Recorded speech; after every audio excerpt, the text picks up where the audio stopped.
Well, not directing gives you other advantages. You don't have to worry about it. The other part of directing is that you end up working from the moment you wake up until the moment you go to sleep at night, and it's a very constant thing. It's it's sort of all-encompassing, and it eats up all of your time in every waking moment. And so, in this particular picture, I was mostly performing Kermit, and so I was able to relax and kid around, and in between takes I could talk to people and make phone calls and enjoy a cup of tea and that sort of thing. So it's a very different thing. In this film, one of the nice things is that Frank wrote Kermit. Really, he wrote him so well. He wrote some very funny scenes for Kermit, and so as a performer, as an actor, I really had a good time, because Kermit got to do about 4 or 5 totally zany different situations, and where he was playing a producer one time, and he was playing this hotshot, sort of a Hollywood salesman type person, and so I really had a good time as an actor in this film.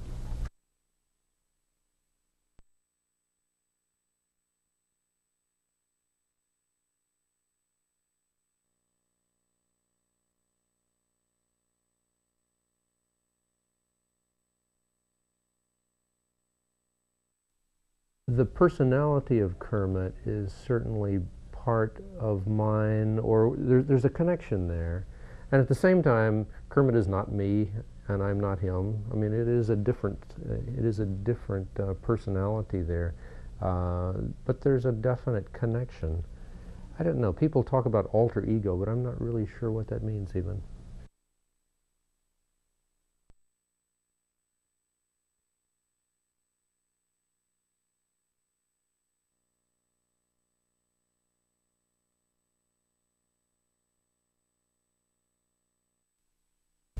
Well, it's very much like acting. I mean, if you say there's more to acting than walking around and moving your mouth and words coming out, it's a whole thing. It's it is very much getting into this into a personality and becoming that personality and thinking through that character, so that the concept is that that character is doing the thinking and the living.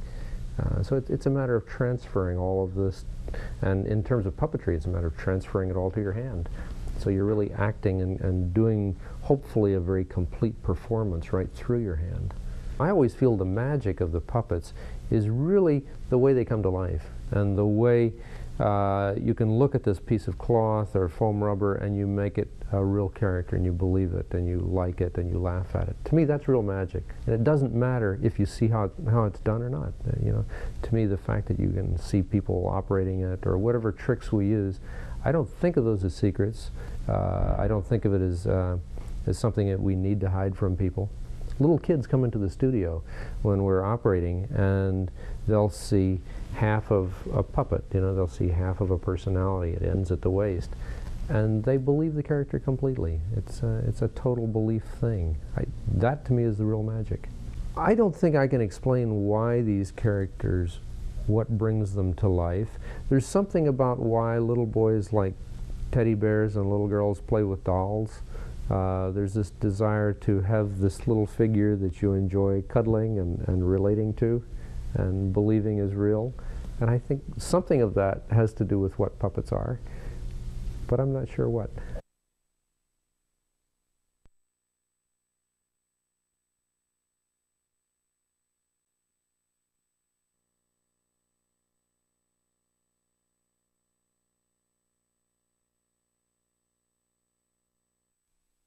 Gave Kermit an opportunity to stretch, to become a little bit more interesting, I think, instead of just the fairly more limited personality that he is most of the time.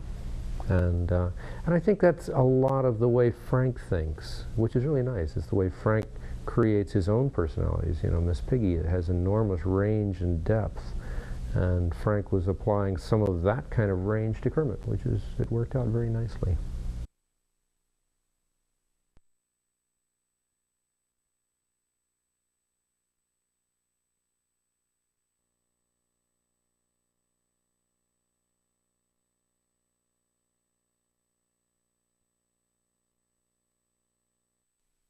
working the way we do, watching a monitor, you become rather separated from that personality. It's a nice thing in that you watch the screen, and the screen becomes a living creature. You know, I mean, and Kermit to me is alive on the screen there, and very often you have fun just playing with it, and you try things, you experiment a little bit, you find a few things that you might be able to use in the scene or not, and sometimes it's quite just entertaining, and we very often just play with each other, you know, the characters in between takes.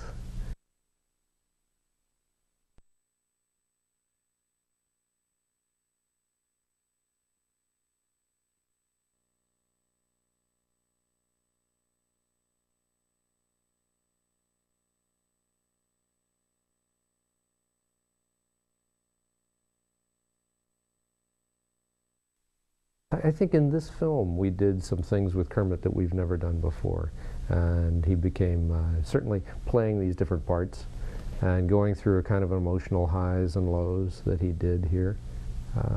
So I think you're always looking, you're always experimenting, you're always trying to find new directions, but this film did give us the opportunity to go a little broader than we have before.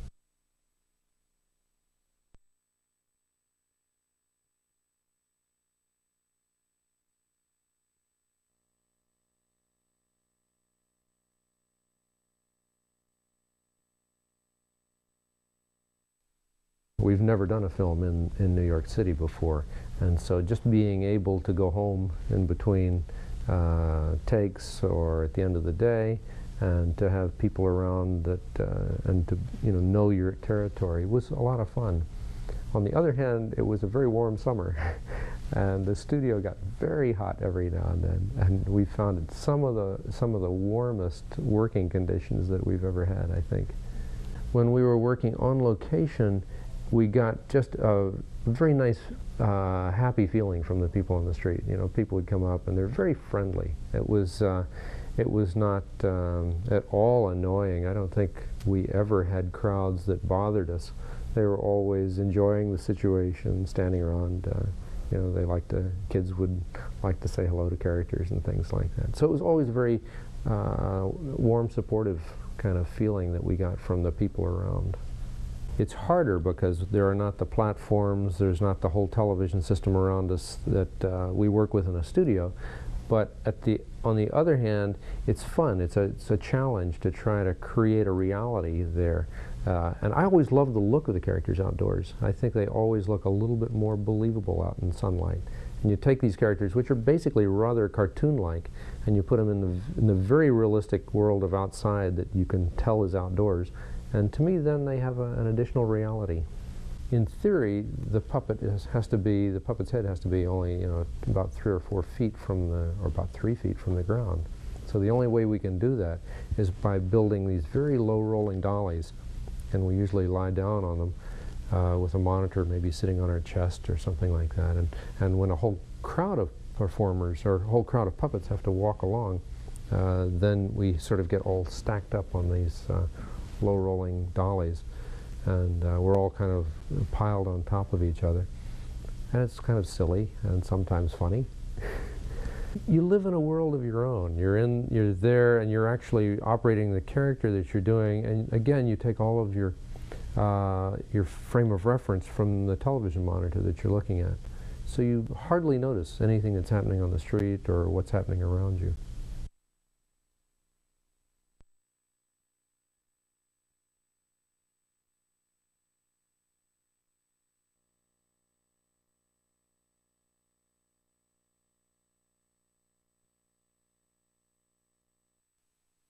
Well, puppetry is a very wide field. It encompasses a lot of different ways of operating hand puppets and marionettes and rod-controlled figures and people working in black.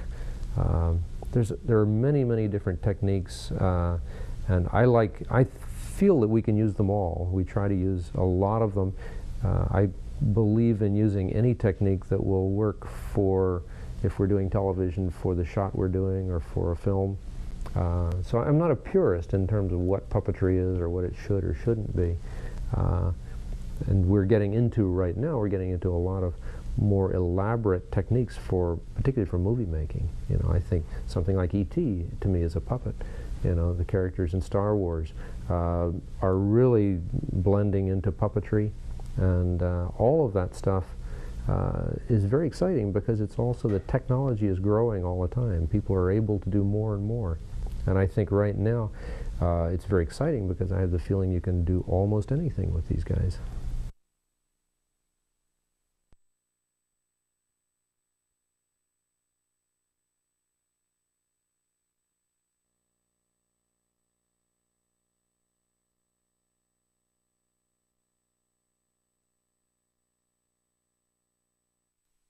One of the most difficult and complicated sequences was the little rat number in the kitchen, and I worked on that one a good deal.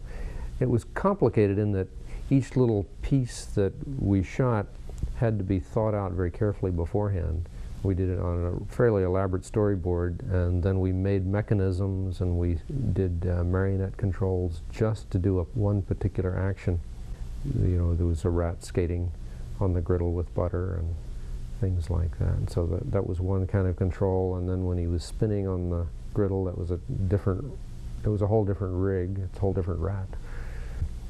And so it was complicated. It was hard to make it happen, but by planning it out very carefully beforehand, the shooting itself was not that difficult. The wedding scene, the complication of that was, of course, the number of performers we had there. I think this certainly is probably one of the most populated Muppet shot we've ever done. There was one shot in the first Muppet movie that used a lot of characters. I think we were probably close to 200 characters, because very many of the performers were working too. So there were a lot of puppets there.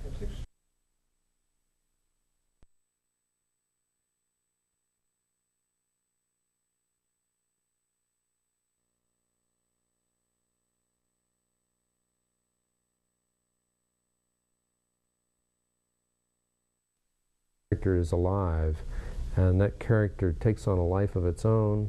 Frank can ad-lib scenes funnier than he would have thought about if you asked him beforehand, you know, or he's just a very gifted, spontaneous performer. He has a great sense of comedy. He's very precise in terms of his characters and what they're all about.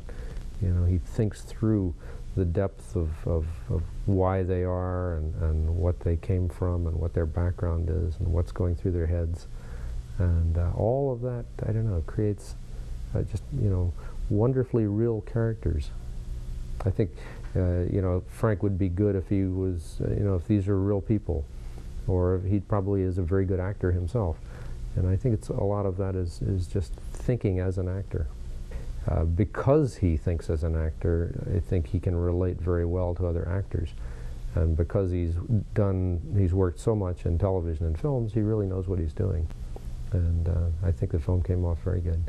We had started, Frank was writing it, and he was most of the way finished writing the script.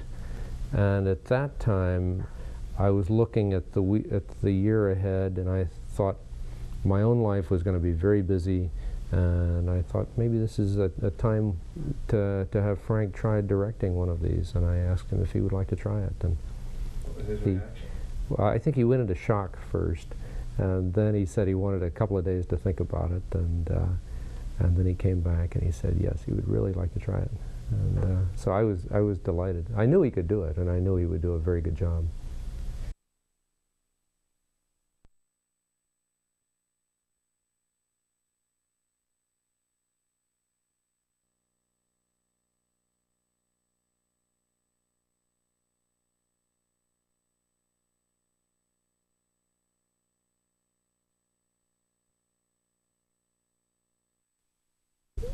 Different voices affect you different ways. Like Kermit tends to go sharp, and I have to, you know, because of the way I'm doing his voice, it slightly pushes the voice slightly sharp. Other characters Dr. Teeth is a different sort of story. I love singing Dr. Teeth, but he's very hard on my throat. In other words, I can only do a couple of takes before my voice starts to get hoarse, and then I lose the depth of the character.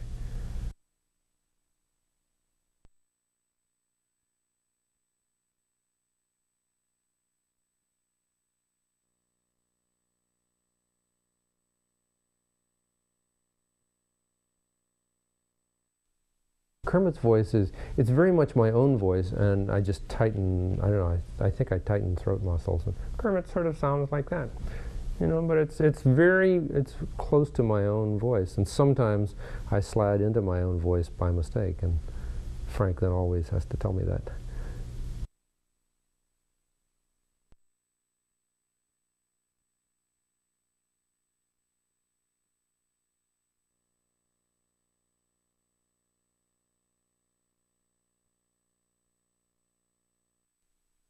There are two different kinds of things. You know, why do puppets work?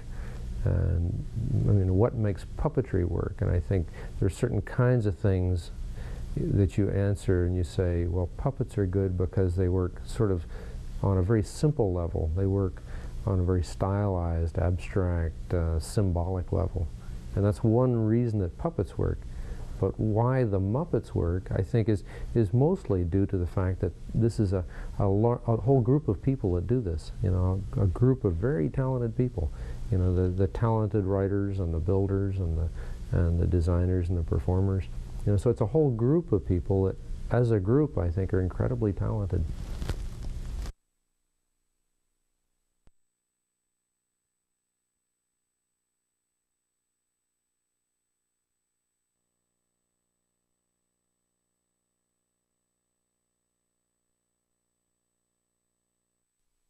We knew we wanted to have cameo roles in the film, and Frank was very specific that he didn't want to just kind of, you know, bring in a comedian and just stick him into the film, that he wanted to write little tiny parts and then find the person who was really best for that particular part. And so that's how we, you know, went about casting all of those cameos. You know, when Frank wrote the scene with the sales lady in the department store, and then in thinking about it, we thought Joan Rivers would be ideal in that particular part. And similarly with Dabney Coleman, you know, the scene was written first, and then we tried to figure out who we thought would be ideal playing that part. And Dabney was our first choice, you know.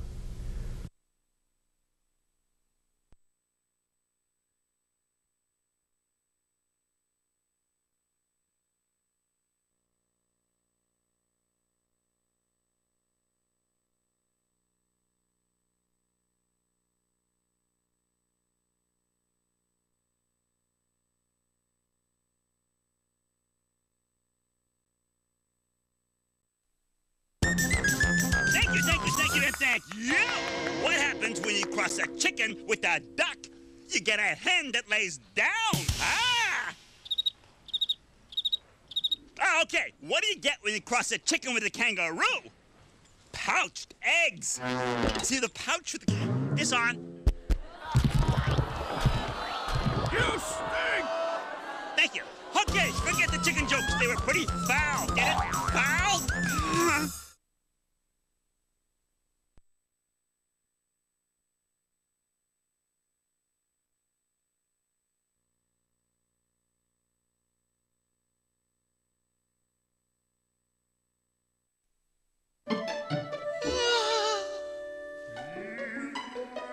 Oh, Bernie, you have got to be kidding me. I mean, this is worse than the auto show gig. Yeah, look, there's no set, there's no wardrobe, I'm doing my own makeup.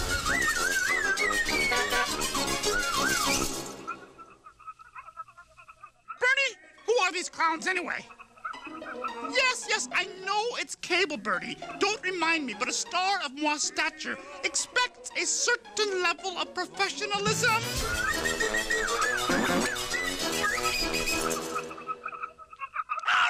right, that's it. The next jerko who touches me is gonna get a right in the kisser. Piggy, we need this.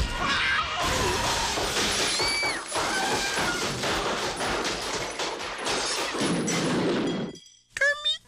Oh, Who are you? I'm your wife.